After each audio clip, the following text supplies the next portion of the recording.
মা যেটা করতেছে আমি যেটা করতেছি সেটাই ঠিক আছে, সবকিছু আমরা যেটা কলমু সেভাবে চলতে হবে। কোনো কথা বলতে পারবি না, জুত করে থাকবি। কোনো সময় আছে আর মাইয়ার ভালো মন্দ আরই দেওয়ান লাই গোলাই করছি আই দিম। ভাইয়া আমার হাত খরচ আর বইয়ের জন্য টাকা লাগতো। হবে না?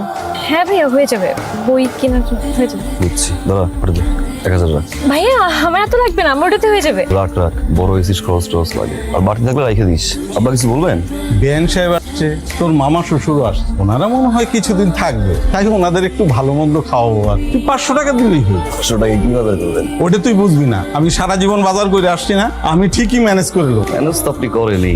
1 কেজি গরুর মাংস দামি 700 টাকা, 500 টাকা দিয়ে কি করতেন? একটা অনুরোধ করি আব্বা, হ্যাঁ বল। বাজারের ব্যাগ নিয়ে হাইটাই যান, রিক্সায় যান। আরে আমার যে বয়স, আমার যে শরীর স্বাস্থ্য, আমি হাঁটাহাঁটি করলে শরীরটা ভালো থাকবে, রিক্সায় আসার দরকার নেই। এই হাঁটাহাঁটিটা আপনি ফজর নামাজের পরে করতে পারেন। বাজারের ব্যাগ তো 2 হাতে নিয়ে হাঁটাহাঁটি দরকার নেই, রিক্সায় এসে। আচ্ছা ঠিক আছে, যা, আমি রিক্সায় আসুন।